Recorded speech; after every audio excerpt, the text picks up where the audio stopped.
मित्रों, आपका स्वागत है आपके अपने YouTube चैनल एम के प्रेरणा पर। कौन सा बेटा माँ बाप को बुढ़ापे में रोटी देता है और कौन सा बेटा गाली। दोस्तों, यह कहानी हर माँ बाप के लिए सुनना चाहिए जिनके घर में एक या एक से अधिक बेटा बेटी हैं। यह कहानी हमारे लिए एक महत्वपूर्ण सीख देने वाली है, जिसे अगर हमने पहले से समझ लिया तो हम अपनी संतान के बारे में अनुमान लगा सकते हैं कि हमारी संतान भविष्य में हमारे साथ कैसा व्यवहार करेगी, कौन सी संतान हमें रोटी खिलाएगी और कौन सी संतान हमें धक्के देकर घर से निकाल देगी। तो मित्रों, यह कहानी हम सबके जीवन में बहुत काम आने वाली है। आइए इस कहानी के माध्यम से जानने का प्रयास करेंगे कि कौन सी औलाद माँ बाप को रोटी देती है और कौन सी गाली।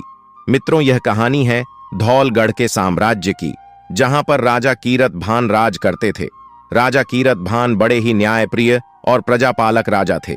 नगर की प्रजा धन धान से संपन्न थी। उनके राज्य की सारी प्रजा बहुत ही सुखी थी। राजा कीरत भान की दो रानियां थीं।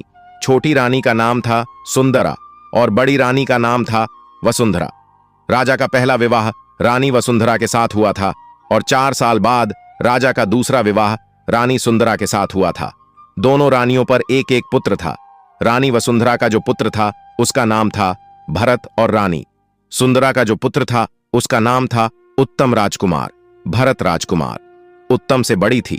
नियम के अनुसार भरत धौलगढ़ का भावी राजा था। यह बात रानी सुंदरा को बिल्कुल भी पसंद नहीं थी। वह चाहती थी कि उसका बेटा उत्तम धौलगढ़ का भावी सम्राट बने। इसलिए वह हमेशा रानी वसुंधरा से और उसके पुत्र से मन ही मन जल रहती थी और हमेशा अपने पुत्र उत्तम को यही सिखाती थी कि बेटा, वह तुम्हारा भाई नहीं, तुम्हारा शत्रु है। उसके मन में हमेशा नफरत का बीज बोती रहती थी। और बड़ी रानी वसुंधरा दिल की बहुत अच्छी महिला थी। वह अपने पुत्र से हमेशा अच्छी अच्छी बातें सिखाती थी, मिलजुल कर रहना सिखाती थी। राजकुमार भरत भी छोटी रानी सुंदरा को अपनी मां वसुंधरा से अधिक मानता था और अपने छोटे भाई उत्तम को बत प्यार करता था। रानी वसुंधरा एक बहुत ही समझदार और अक्लमंद स्त्री थी। यहां तक कि महाराज कीरत भान भी रानी वसुंधरा की सलाह अपने राज्य काज कार्य में लिया करते थे। साथ ही साथ महल की सारी जिम्मेदारियां रानी वसुंधरा की ही थीं। दूसरी तरफ महारानी सुंदरा को यह बात बिल्कुल भी पसंद नहीं थी कि एक छोटे से राज्य से आई हुई राजकुमारी इतने विशाल साम्राज्य महारानी बने और महल के हर काम काज को संभाले। रानी सुंदरा को यह नहीं लगता था कि वसुंधरा का बेटा भरत महाराज का उत्तराधिकारी है और आगे चलकर के वही इस विशाल साम्राज्य का राजा बनेगा। इन्हीं सभी कारणों से रानी सुंदरा बड़ी रानी वसुंधरा से नफरत करती थी। रानी सुंदरा हमेशा बड़ी रानी के प्रसाजिश रती रहती थी। बड़ी रानी पर कुछ न कुछ झूठे आरोप लगाती थी। इतना सब कुछ हो के बाद भी राजा कीरत भान अपनी दोनों रानियों को बराबर सम्मान देते थी। वे दोनों रानियों से एक जैसा वर्दा करते थे। छोटी रानी सुंदरा कुछ नान कुछ साजिश रचती थी। जब उसकी छोटी मोटी चाल कामयाब नहीं हो पाती तो फिर वह बड़ी रानी को रास्ते से हटाने के लिए कोई साजिश का जाल बुनने लगती थी। एक दिन उसने एक ऐसा षड्यंत्र रचा। उसने अपने महल में बहरूपियां को बुलवाया और एकांत कमरे में ले जाकर के उन्हें अपना षड्यंत्र समझाने लग। छोटी रानी का षड्यंत्र यह था कि उस बरप को एक नकली साधु का वेश बनाकर के महाराज कीरत भान के सामने जाना था और राजा कीरत भान के सामने रानी वसुंधरा और उसके बेटे के बारे में झूठी भविष्यवाणी करनी थी। छोटी रानी ने उस बरप को पहले से ही अच्छी तरह से सब कुछ समझा दिया। राजा कीरत भान की जो जो कमियां थीं, जो जो कमजोरी थी, सब उसे पहले से बता दी गई ताकि वह उन सभी बातों को राजा के सामने बताकर अपना प्रभाव गांठ सके, उन्हें प्रभावित कर सके, जिससे कि राजा साहब को उस रुपया पर विश्वास हो जाए कि वह बहुत चमत्कारी है। राजा को ऐसा लगने लगे कि वह साधु बहुत पहुंचा हुआ है। अगले दिन वह रुपया एक साधु का वेश बनाकर के दरबार में जाता है और जितनी भी बातें रानी सुंदरा ने उस साधु को महाराज के बारे में बताई थी, वह सभी बातें उस नकली साधु ने महाराज के सामने जाकर कह दी। अब तो अपनी बातें सुनकर राजा कीरत भान चौंक जाते हैं। सचमुच राजा उस साधु से बहुत प्रभावित होता है। राजा विचार करने लगा कि साधु तो सचमुच ही बहुत पहुंचा हुआ महात्मा है। यह कोई अंतर्यामी मालूम पड़ता है मित्रों। इसलिए राजा उस नकली साधु की सारी बातों पर विश्वास करने लगता है। एक दिन उस साधु ने राजा से कहा, राजा साहब, आज मैं आपको जो बातें बताने जा रहा हूं, शायद वह बात सुनकर आपको बहुत अजीब लगे, और यह भी हो सकता है कि वह बात आपको बिल्कुल भी पसंद ना आए। मित्रों, यह सुनकर के राजा कीरतभान कहने लगे कि नहीं साधु महाराज, जो भी बात हो आप बिना संकोच के कहिए। राजा के द्वारा भरोसा दिए जाने पर नकली साधु कहने लगा, महाराज, आपके बड़े पुत्र भरत भविष्य में एक अच्छे राजा साबित नहीं होंगे, वह आपका भी अच्छे से ख्याल नहीं रख पाएंगे। इतना कहते कहते साधु शांत हो जाता है। राजा ने पूछा कि महाराज, आप रोक क्यों गए? आगे बताइए, आप क्या कहना चाहते थे? साधु कहने लगा, महाराज, आपके राजकुमार भरत बड़े होने के बाद आपको जान से मार डालेंगे। यह बात सुनकर के राजा को उस बात पर बिल्कुल भी विश्वास नहीं हो रहा था। महाराज की नजरों में राजकुमार भरत बहुत ही नेक और बहुत ही समझदार था। वह हमेशा अपने पिता का बहुत सम्मान करता था। राजा कहने लगा कि साधु महाराज, आपने जो बात कही है, क्या वह 100% सही है? कहीं ऐसा तो नहीं है कि आपसे कोई भूल हो? बहरूपिया कहता है, नहीं नहीं महाराज, मुझसे कोई भूल नहीं हो रही है। इसके बाद साधु ने कहा कि महाराज, मेरी सलाह तो यही है कि आप अगर अपना जीवन बचाना चाहते हैं और प्रजा को घोर मुसीबत में डालना नहीं चाहते, तो आपको राजकुमार भरत को अभी इसी समय महल से बाहर निकाल देना चाहिए। अपनी जान बचाने का आपके पास केवल एक ही रास्ता है। ऐसा कहने के बाद वो नकली साधु वहां से चला जाता है। यह सारी बातें सुनने के बाद महाराज कीरतभान बहुत ही दुखी होते हैं। उन्होंने कभी कल्पना नहीं की होगी कि उनका बड़ा राजकुमार भरत, जो आचार विचार और गुणों में वास्तविक भरत के समान है, उसके बारे में ऐसी बातें सुनने को मिले। भविष्य में उनका चाहता बेटा उनके प्राण ले लेगा। उस रात राजा को बिल्कुल भी नींद नहीं आई। वो सारी रात पर करवट धलते रही और उसी रात राजा ने यह फैसला कर लिया कि बड़े राजकुमार भरत को अपने राज्य से निकाल देगा। राजा कीरतभान के लिए यह फैसला बहुत बड़ा फैसला था। और मित्रों, अगले ही दिन महाराज कीरतभान ने सीने पर पत्थर रखकर अपने बड़े पुत्र भरत को अपने राज्य से बाहर निकलने का आदेश दे दिया। इसीलिए तो कहते हैं, किसी पर एकदम से इतना भी भरोसा नहीं करना चाहिए, क्योंकि धूर्त, पाखंडी और शत्रु लोग आपके इसी विश्वास का तो फायदा उठाते हैं। दूसरों की बातों पर बिना जांचे परखे भरोसा न करना हमेशा एक समझदारी भरा कदम है, चाहे वह व्यक्ति कितना ही नजदीकी क्यों ना हो। कुछ परिस्थितियों में जहां हमें विशेष सतर्कता बरतनी चाहिए, उन्हें ध्यान से सुन लो। नंबर 1, जब बात किसी महत्वपूर्ण निर्णय से जुड़ी हो। अगर कोई फैसला आपकी शिक्षा, करियर, स्वास्थ्य, वित्तीय स्थिति को प्रभावित करता है, आपके परिवार को तोड़ता है, आपके संबंध को विस्थापित करता है, किसी की जान लेता है, तो उस पर खुद से विचार करें और तथ्यात्मक जानकारी प्राप्त करें। किसी और के सुझाव पर तुरंत कदम ना उठाए, चाहे वह व्यक्ति कितना ही करीबी क्यों ना हो। नंबर 2, हर किसी का अनुभव अलग होता है। किसी एक व्यक्ति के अनुभव को पूरी तरह से अपनी स्थिति पर लागू करना गलत हो सकता है। उदाहरण के लिए, किसी न किसी चीज में सफलता पाई हो, इसका मतलब यह नहीं कि आपके लिए भी वही ठीक हो। नंबर 3, कभी कभी नजदीकी लोग भी अपने अनुभवों को सोच और मान्यताओं के आधार पर सलाह देते हैं। यह जरूरी नहीं कि उनकी सलाह हमेशा ठीक हो। अपनी सोच और स्थिति के अनुसार आपको निर्णय लेना चाहिए। नंबर 4, अगर कोई अत्यधिक अच्छे अवसर या अच्छे परिणाम का दावा करता है, तो उसकी जांच खुद से करें, चाहे वह व्यक्ति कितना भी विश्वसनीय क्यों ना हो। तथ्यों और प्रमाणों की जांच करें। नंबर 5, जब बात रिश्तों में भावनात्मक उलझनों की हो, कभी कभी रिश्तों में तनाव या भावनात्मक स्थितियां निर्णय को प्रभावित कर सकती हैं। ऐसे समय पर दूसरों की राय से पहले खुद के लिए सही और गलत का आकलन करना बेहतर होता है।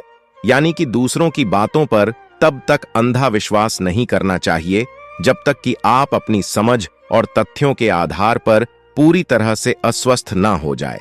अपनों की बातों को ध्यान से सुने, लेकिन हमेशा खुद से सोच विचार करके ही निर्णय ले। मित्रों, जिस समय यह घटना घटित हुई, उस समय राजकुमार बहुत ही छोटे थे।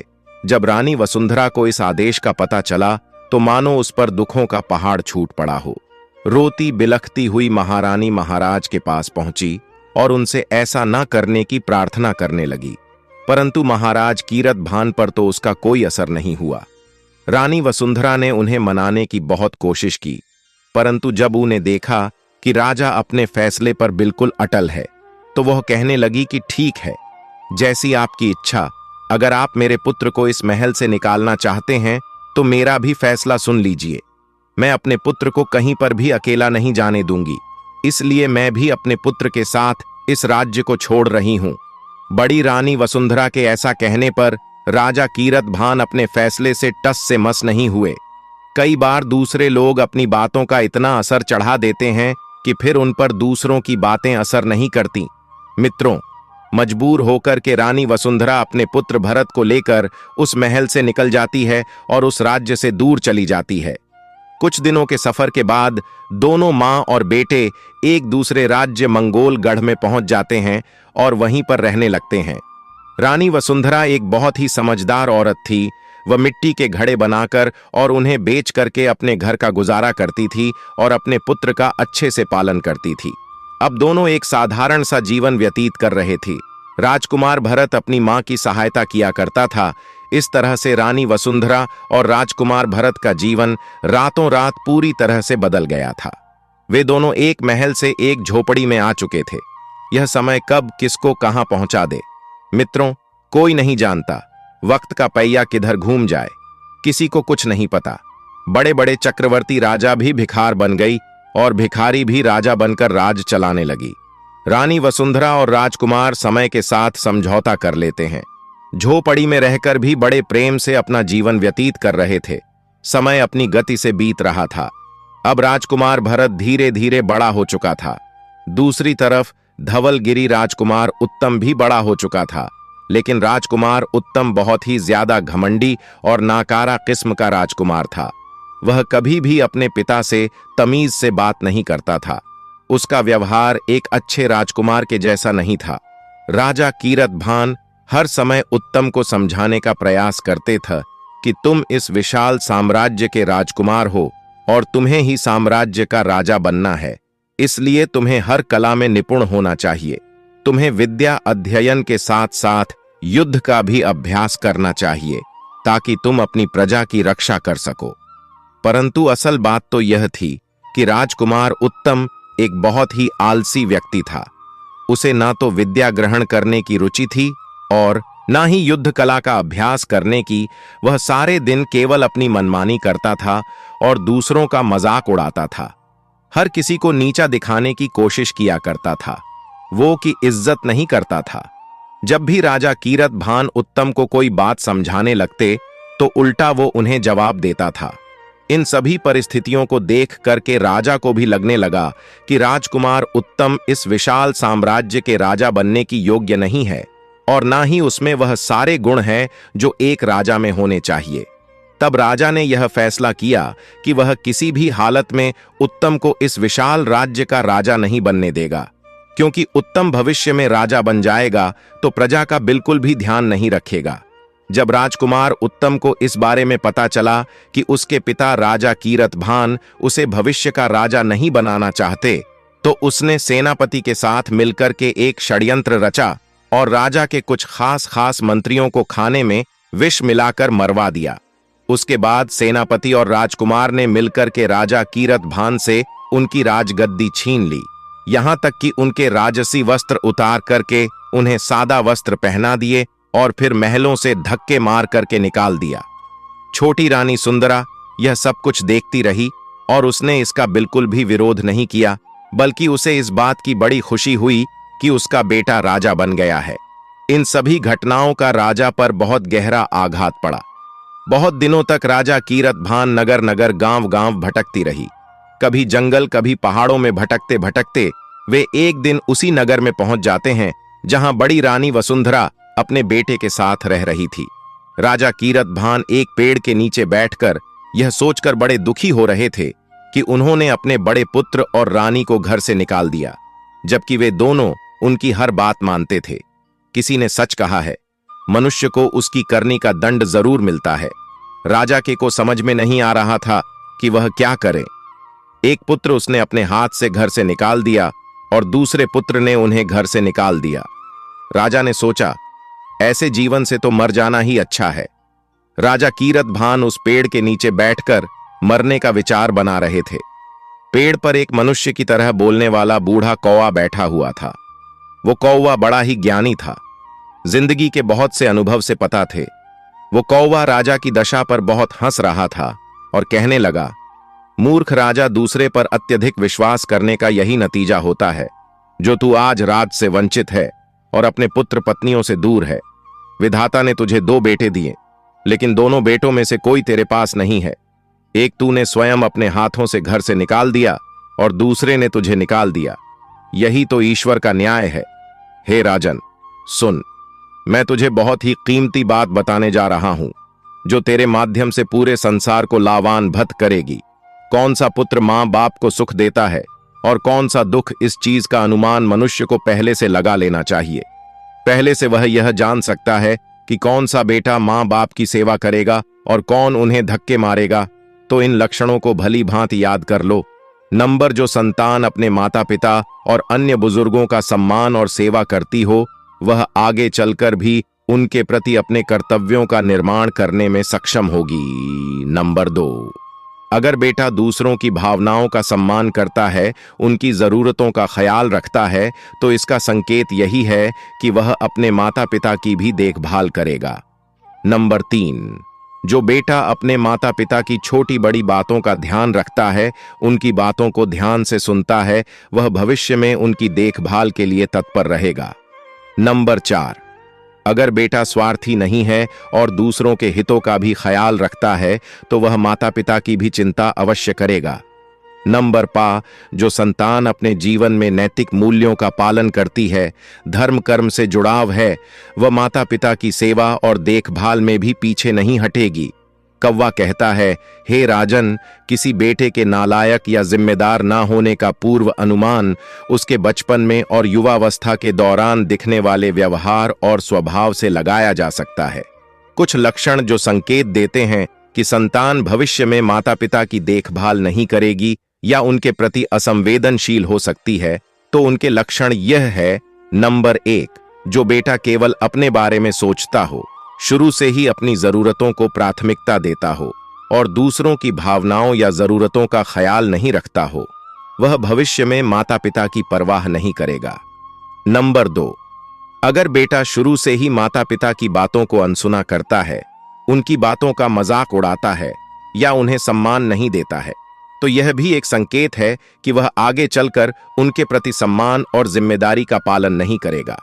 नंबर 3, नियमों और अनुशासन का अभाव। जो संतान बचपन से अनुशासन में नहीं रहती है, जो जिम्मेदारियों से भागती है, उसे भविष्य में भी माता पिता की सेवा या जिम्मेदारियों से कोई लेना देना नहीं रहता है। नंबर 4, बाहर के लोगों पर ज्यादा निर्भरता नहीं रखनी चाहिए। अगर बेटा अपने दोस्तों या बाहरी लोगों को माता पिता से अधिक महत्व देता है और अपनी समस्याओं का समाधान घर के बाहर ढूंढता है, तो यह एक संकेत है कि वह परिवार के प्रति वफादार नहीं होगा।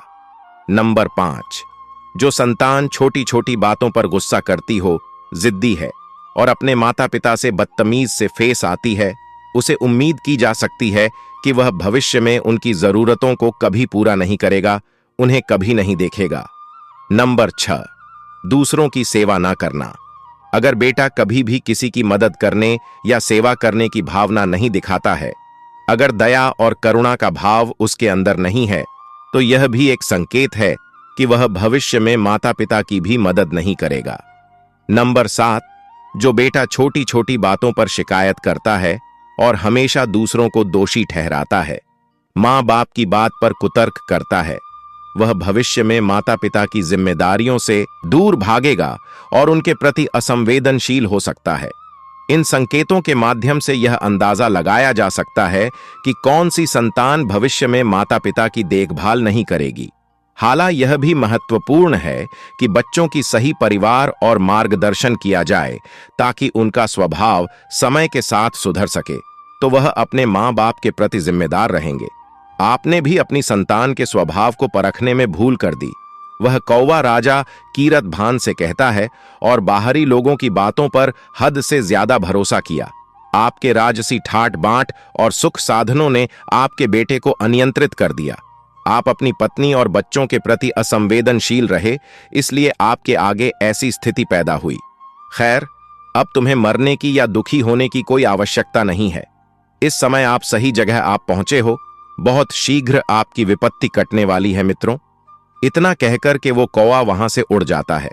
राजा कीरतभान उस पेड़ के नीचे बैठकर अपनी रानी वसुंधरा और पुत्र भरत को याद करते हैं। उसी दिन राजकुमार भरत का सामान खरीदने के लिए नगर के बाजार में जाना होता है, तो उसने देखा कि उसके पिता महाराज कीरतमन एक पेड़ के नीचे उदास मुद्रा में बैठे। उसके पिता की हालत बहुत ही खराब थी। अपने पिता की ऐसी दुर्दशा देखकर राजकुमार भरत को बहुत दुख हुआ। वह अपने पिता के पास जाता है और कहने लगा कि पिताजी, आप इस नगर में क्या कर रहे हैं? आपकी ऐसी हालत किसने की है मित्रों? महाराज अपने पुत्र को पहचान नहीं पाए और कहने लगे कि बेटा तुम कौन हो? भरत ने कहा, मैं आपका पुत्र भरत हूं। महाराज ने जो अपने पुत्र को देखा तो मित्रों उनकी आंसुओं से आंखें डबडबा गईं और उन्होंने अपने बेटे को गले से लगा लिया। राजकुमार कहने लगा, पिताजी, आपकी हालत तो बिल्कुल भी ठीक नहीं है, आप अभी मेरे साथ चलिए। उसके बाद राजकुमार अपने पिता को अपनी झोपड़ी में लेकर आ जाता है। जब रानी वसुंधरा ने महाराज की ऐसी हालत देखी तो उसे बड़ा धक्का सा लगा। उसने अपने पति के चरण छुए। उसके बाद रानी और राजकुमार ने उनकी ऐसी हालत का कारण पूछा।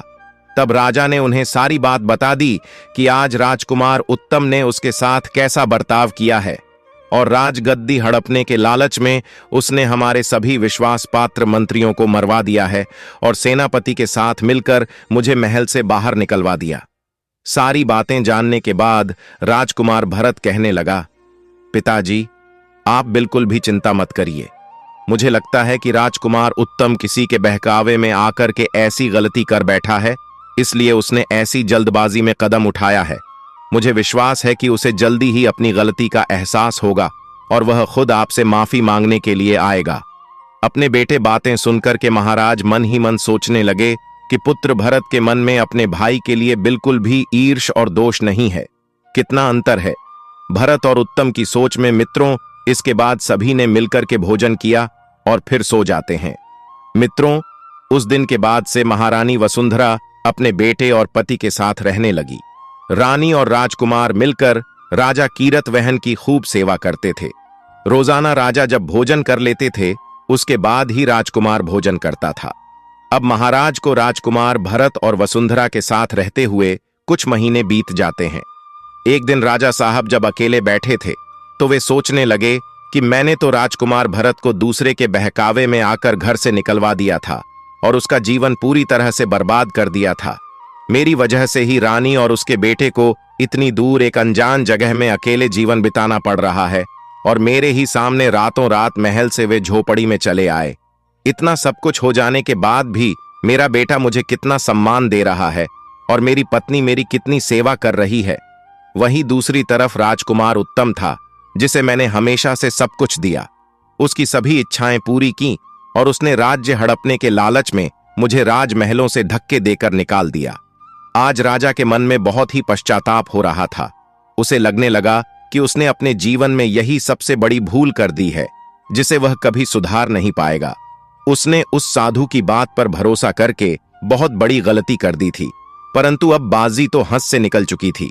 महाराज को अपनी पत्नी और राजकुमार के साथ रहते हुए दूसरे राज्य में लगभग 1 साल बीत चुका था। उस राज्य का जो राजा था गंधर्व सेन मित्रों, उसकी एक पुत्री थी जिसका नाम था चंद्रमुखी राजकुमारी। चंद्रमुखी बहुत ही सुंदर और समझदार लड़की थी। एक दिन की बात है कि राजकुमारी चंद्रमुखी अपने महल के बगीचे में अपने पिता के साथ टहल रही थी। उस बगीचे में घूमना उसे बहुत पसंद था और आज उसके साथ उसके पिता भी मौजूद थे। बीचे टहलते टहलते अचानक राजकुमारी अर पे परे हुई एक बड़े हीर लाल रंग के तोते पर पड़ जाती है। वह लाल रंग का तोता पेड़ पर बैठा हुआ था और राजकुमारी चंद्रमुखी की ओर गौर से देख रहा था। राजकुमारी जब उसके नजदीक आती है तो तोते को देखकर कहती है कि तुम इतने सुंदर पक्षी हो, मेरे पास आ जाओ, मैं तुम्हें खट्टी मीठी रस भरी खिलाऊंगी।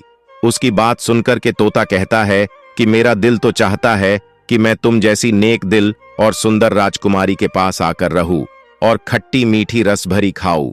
मगर मैं तो नगर की सैर करने के लिए निकला हूं और अपने माँ बाप से शीघ्र लौटने का वादा करके आया हूं, इसलिए अब मैं यहां से चलता हूं। यह कह करके वह लाल रंग का तोता अपने पंख फड़फड़ा हुआ वहां से उड़ जाता है।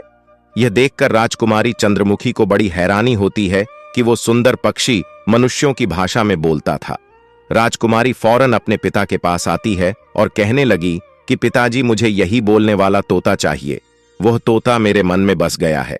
मित्रों, पहले तो राजा गंधर्व सेन की समझ में कुछ नहीं आ रहा था कि राजकुमारी चंद्रमुखी क्या कह रही है, लेकिन जब राजकुमारी चंद्रमुखी ने पूरी बात बताई कि एक सुनहरे रंग का तोता बगीचे में बैठा था और वह मनुष्यों की भाषा बोल रहा था, मुझे तो वही तोता चाहिए। राजा कहने लगा कि बेटी, मैंने अपने बड़े बुजुर्गों से सुना है कि यहां से सैकड़ों मील दूर 1 महीने का मुश्किल सफर तय करने के बाद एक पर्वतीय इलाका है और उसी इलाके में ऐसे बोलने वाले पक्षी पाए जाते हैं। मुझे लगता है कि वह पक्षी वहीं से आया होगा। हो सकता है कि वह कल फिर यहां आए तो कल ही हम उसे पकड़वा लेंगे।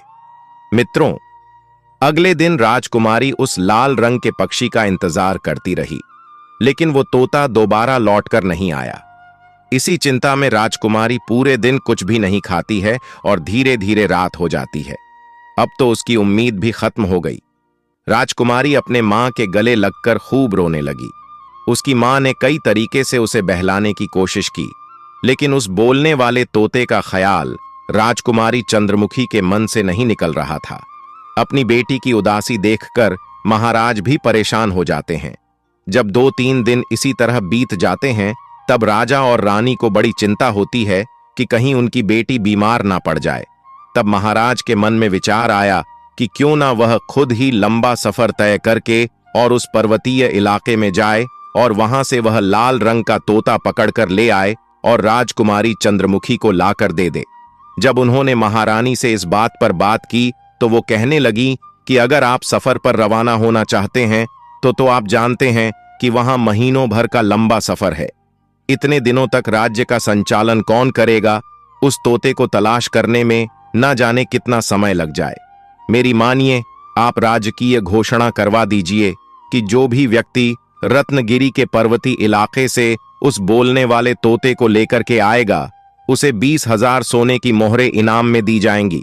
राजा को अपनी पत्नी की यह सलाह बहुत अच्छी लगी। उसने उसी समय पूरे में घोषणा करवा दी कि जो सैकड़ों मील दूर रत्नगर के पर्वतीय इलाके हैं, वहां से जो तोता पकड़कर लाएगा तो उसे मोहरे इनाम में दी जाएंगे। मित्रों, ये घोषणा सुनकर के कई लोग अपनी किस्मत आजमाने के लिए चल देते हैं। वह रास्ता बड़ी ही दूर था और बहुत ही कठिन था।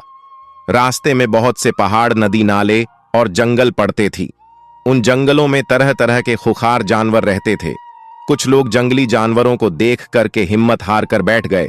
कुछ पहाड़ों की वजह से आगे नहीं जा पाए। नतीजा यह हुआ कि कई दिन बीत जाने के बाद भी कोई भी उन पहाड़ों पर से उस तोते को ना ला सका। एक दिन की बात है, यह खबर राजकुमार भरत ने सुनी तो उसने विचार किया कि क्यों ना इस शुभ कार्य का फायदा उठाया जाए। जब उसने यह बात अपने पिता, अपनी माता को बताई तो पहले तो उन दोनों ने इस बात की अनुमति नहीं दी, परंतु राजकुमार द्वारा बार-बार समझाने पर दोनों माता पिता इस बात को राजी हो जाते हैं और अपने माता पिता से आज्ञा लेकर के राजकुमार भरत राजा गंधर्व सेन के महल में पहुंचता है तो उसने राजा से रत्नगर के पर्वतों में जाने की आज्ञा मांगी। मित्रों, उस समय वहां पर एक युवा और भी मौजूद था जिसका नाम विश्वजीत था। वह भी उस अनोखे तोते को पकड़ने के लिए, राजा की शर्त पूरी करने के लिए राजा से आज्ञा लेने आया था। महाराज ने दोनों को इस सफर में जाने की आज्ञा दे दी और कहा कि वे दोनों जल्दी से जल्दी लौटकर उस तोते को लेकर आए, क्योंकि राजकुमारी चंद्रमुखी की हालत दिन पर दिन बिगड़ती जा रही है। मित्रों, इस प्रकार दोनों नौजवान अपने अपने घोड़ों पर सवार होकर और उस मुश्किल सफर पर निकल पड़ते हैं। आपको बता दें कि वह विश्वजीत नाम का दूसरा नौजवान बहुत ही घमंडी था। वह राजकुमार भरत से कहने लगा कि भाई, तुम तो एक मामूली से आदमी हो, जाओ जाकर के कोई मेहनत मजदूरी वाला काम करो, तुम क्या इन चक्कर में पड़े हो। राजकुमार ने जब यह आवाज सुनी तो इस बात का उसे बुरा नहीं लगा। वह मुस्कुराकर कहने लगा, भाई, तुम मेरी चिंता छोड़ो, मैं किसी न किसी तरह से यह काम पूरा कर ही लूंगा। मैं तो यहां पर सिर्फ इसलिए आया हूं कि जल्द से जल्द राजकुमारी ठीक हो जाए। इस प्रकार से वे दोनों बातें करते करते काफी दूर निकल जाते हैं। जब वे घने जंगल में होकर निकल रहे थे तो उन्हें एक पेड़ के नीचे एक बूढ़ा आदमी और एक बुढ़िया दिखाई दी। दो नौजवानों को आता देखकर के बूढ़ा आदमी खड़ा हो जाता है और उनके आगे आकर के रुक जाता है। बूढ़े आदमी को सामने आता देखकर के विश्वजीत को गुस्सा आ गया। वो क्रोध में कहने लगा, हे बूढ़े आदमी, तुम कहां से मेरे सामने आकर खड़े हो गए? तुम्हें पता नहीं है मैं एक जरूरी काम से जा रहा हूं, और हटो, मेरा रास्ता छोड़ दो मित्रों। जब बूढ़ा आदमी नहीं हटा तो उसने घोड़े से उतर करके उस बूढ़े आदमी को धक्का देकर हटा दिया और एक तरफ बूढ़ा आदमी गिर जाता है। फिर वह वहां से आगे को चल देता है। बेचारा बूढ़ा आदमी जमीन पर गिर चुका था। उसे गिरा हुआ देखकर के उसकी पत्नी जोर जोर से रोने लगी। यह देख करके राजकुमार भरत जल्दी से घोड़े से नीचे उतरता है और उस बूढ़े को जमीन से उठा लिया और कहने लगा, बाबा, आपको कहीं चोट तो नहीं आई? वह बूढ़ा आदमी अपने आप को संभालते हुए खड़ा हो गया और कहने लगा, लगता है कोई बहुत ही दुष्ट इंसान था। अगर मुझे पता होता कि वह ऐसा है तो मैं कभी उससे सहायता नहीं मांगता। राजकुमार भरत ने कहा, बाबा, आप मुझे बताइए कि आपको क्या सहायता चाहिए। बूढ़ा आदमी कहता है कि बेटा, हम सुबह से अपने घर जाने के लिए निकले हुए। मैं अपनी पत्नी के साथ अपनी बहन के घर से आ रहा हूं। हमारा गांव यहां से बहुत दूर है। हम दोनों बूढ़े हैं और चलकर पूरी तरह से थक चुके हैं। ऊपर से धूप के कारण भी हमारा बुरा हाल है।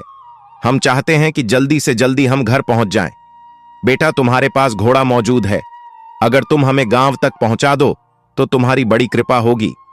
बूढ़े की बात सुनकर के राजकुमार भरत ने अपना खाना निकाला और उन दोनों को पहले तो खाना खाने को दिया और कहा, लो, यह खाना खा लो।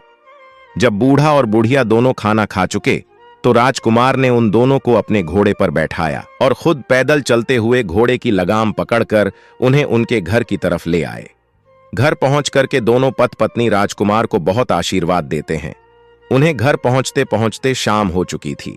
अब दोनों बूढ़े पति पत्नी ने राजकुमार को इस बात के लिए राजी कर लिया कि आज रात के लिए वो उन्हीं के साथ वहीं रुक जाए, क्योंकि रात को सफर करना ठीक नहीं। राजकुमार ने उनकी बात मान ली। उसके बाद उस बूढ़े ने कहा कि नौजवान, तुम कौन हो और कहां जा रहे हो? जवाब में राजकुमार ने उन्हें पूरी कहानी सुनाई और बताया कि बोलने वाले लाल रंग के तोते की तलाश में वह पहाड़ों पर जा रहा है ताकि वह उस पक्षी को लेकर के राजकुमारी चंद्रमुखी के हवाले कर सके। राजकुमार की बात सुनकर के बूढ़ा आदमी विचारों में पड़ गया और कहने लगा, मैंने भी सुना है कि रत्नगर के पर्वतीय इलाकों में कुछ सुनहरे रंग के, कुछ लाल रंग के पक्षी होते हैं जो मनुष्य की तरह बोलते हैं, मगर उन्हें वहीं पर जाकर तलाश किया जा सकता है। रत्नगिरी पर्वतीय इलाके की तरफ जाने के दो रास्ते हैं। एक रास्ता तो बहुत कठिन है, दूसरा रास्ता थोड़ा आसान है। अगर घोड़ा तेज तर्रार हो तो कुछ ही घंटों में वहां पहुंचा जा सकता है और उस रास्ते पर कोई खतरा भी नहीं। बूढ़े आदमी ने राजकुमार को वह रास्ता अच्छी तरह से समझा दिया। उस रात को तो सभी सो गए और फिर अगली सुबह जब राजकुमार अपने सफर पर आगे बढ़ा तो बूढ़े आदमी ने अपने घर से पीछे से बहुत सारे आम के फल तोड़कर उस राजकुमार भर को ला कर दिए और कहा कि रतनगिरी पर्वत के पक्षियों को यह फल बहुत अच्छे लगते हैं। वे बड़े शौक से खाते हैं। उस इलाके में यह फल नहीं पाए जाते हैं, इसलिए वो पक्षी फलों की तलाश में यहां इतनी दूर तक आ जाते हैं। तुम बेटा इन फलों को अपने साथ ले जाओ। मुझे पूरा विश्वास है कि इन फलों की खुशबू वहां के पक्षियों को तुम्हारी ओर आकर्षित करेगी और हो सकता है कि उनमें से कोई पक्षी ऐसा भी हो जो इंसानों की तरह बोलता हो। राजकुमार ने वह आम लेकर पोटली में बांध ली और बूढ़े बाबा को धन्यवाद देते हुए आगे के लिए निकल चला। राजकुमार भरत उसी रास्ते पर जा रहा था जो बूढ़े ने उसे बताया था। रास्ता बड़ा ही साफ सुथरा था और हरा भरा। कुछ ही घंटों में वह पर्वतीय इलाकों में पहुंच जाता है। वह इलाका बहुत ही हरा भरा और सुगंधित फूलों से सजा हुआ था। राजकुमार के मन में कुछ देर के लिए आता है कि यहां पर आराम किया जाए, परंतु दूसरे ही पल उसके मन में विचार आ कि आराम करने में समय बहुत खराब हो जाएगा। अब वह बोलने वाले पक्षी की तलाश करने लगता है। चलते चलते पेड़ों पर नजर गड़ाए हुए था। कुछ ही दूर में एक ऐसी जगह पर जाकर वो पहुंच जाता है जहां पर बहुत छोटे छोटे पक्षी पेड़ों पर बैठे हुए थे और सभी पक्षी चहचहा रहे थे, मगर ऐसा कोई भी पक्षी नहीं था जो मनुष्य की भाषा बोल रहा था। राजकुमार बहुत ही उदास हो जाता है, लेकिन उसने हिम्मत नहीं हारी। वो एक जगह पर जमीन पर जाकर के बैठ जाता है। उसने अपने साथ लाए हुए फल वहां पर फैला दिए। उन फलों की खुशबू से जितने भी पक्षी वहां पर मौजूद थे वे वहां पर आ जाते हैं और फलों को खाने लगे पक्षियों को देखकर राजकुमार कहने लगा, हे प्यारे पक्षियों, तुम सबका क्या हालचाल है? मगर किसी भी पक्षी ने उसकी बात का कोई जवाब नहीं दिया। राजकुमार समझ चुका था कि इन पक्षियों में कोई भी ऐसा पक्षी नहीं है जो मनुष्य की भाषा बोलता हो। मित्रों, थोड़ी देर बाद सभी पक्षी वहां से उड़ जाते हैं। तभी एक सुनहरे रंग का तोता उड़ता हुआ वहां पर आता है और राजकुमार के सामने बैठ जाता है और कहने लगा, लगता है मेरे यहां आने से पहले ही सारे फल खत्म हो चुके हैं। राजकुमार और सुनहरे तोते को मनुष्य की भाषा में बोलते हुए देखकर राजकुमार भरत बहुत प्रसन्न होता है। उसने एक बहुत ही मीठा फल निकाल करके उस पक्षी के सामने रख दिया और कहने लगा कि हे प्यारे पक्षी, तुम चिंता मत करो, मेरे पास अभी और भी बहुत सारे फल है।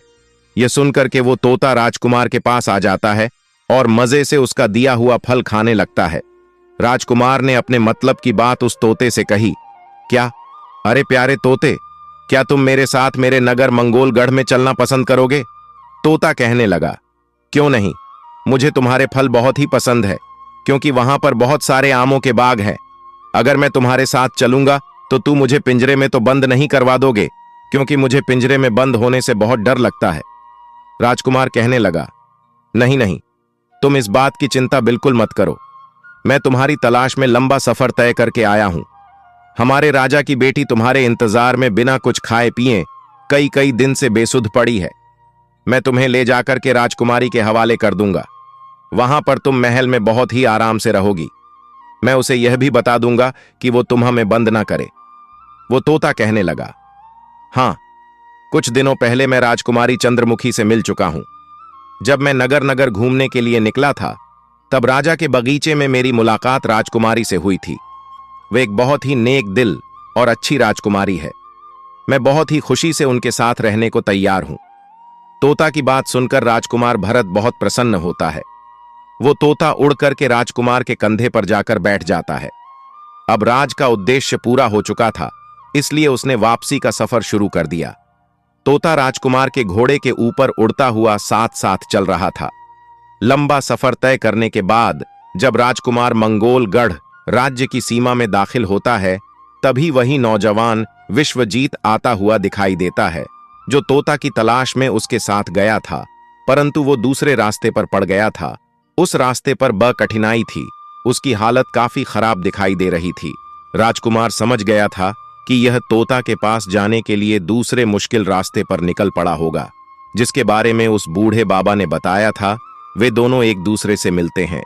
राजकुमार के पूछने पर उसने बताया कि मुझसे बहुत बड़ी गलती हुई है, जो इनाम के लालच में मैं सफर पर निकल पड़ा। वहां का रास्ता बड़ा ही दुर्गम है। मैं तो बड़ी मुश्किल से अपनी जान बचाकर भाग कर आया। मित्रों, उसकी बात सुनने के बाद में राजकुमार भरत ने अपनी कहानी सुनाई और बताया कि उसने किस तरह से उन बूढ़े पति पत्नी को अपने घोड़े पर बिठाकर उनके घर तक पहुंचाया था और बूढ़े बुढ़िया ने खुश होकर के उनकी मदद की, जिसकी वजह से वह बोलने वाला सुनहरा तोता हासिल करने में आज मैं कामयाब हो गया हूं। तब वह नौजवान विश्वजीत कहने लगा, भाई तोता तो तुम्हारे आसपास भी दिखाई नहीं दे रहा है। तब राजकुमार भरत ने आसमान की तरफ इशारा कर दिया और कहा कि वो देखो। उसने देखा कि एक बहुत सुंदर लाल रंग का तोता उनके ऊपर उड़ रहा है। तोते को देखकर वह नौजवान सोचने लगा कि अगर मैंने उस बूढ़े पति पत्नी के साथ बुरा बर्ताव न किया होता तो मुझे भी आज बोलने वाला तोता मिल गया होता। मैंने अपने बुरे बर्ताव और अपने घमंड की वजह से तोते को प्राप्त करने में असफल हो गया। मेरे घमंड की सजा मुझे मिल चुकी है। यह सब सोचते ही वह अपने रास्ते पर चल दिया।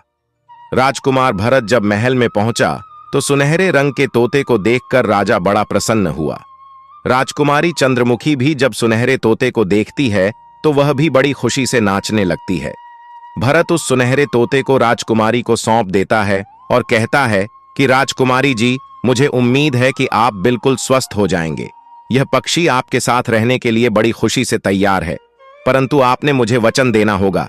राजकुमारी ने कहा, मैं तुम्हें क्या चचन, तुमने मेरी इच्छा पूरी की है, इसके बदले में तुम जो मांगोगे बताओ, मैं पूरा करूंगी। तब राजकुमार ने कहा, राजकुमारी, आप मुझे इतना वचन दो कि आप उस पक्षी को कभी भी पिंजरे के अंदर नहीं रखें। मित्रों को सोच समझ करके राजकुमारी चंद्रमुखी ने कहा, ठीक है, यह मेरा वादा है कि मैं इस पक्षी को कभी भी पिंजरे के अंदर बंद नहीं करूंगी, यह हमेशा खुली हवा में ही उड़ेगा।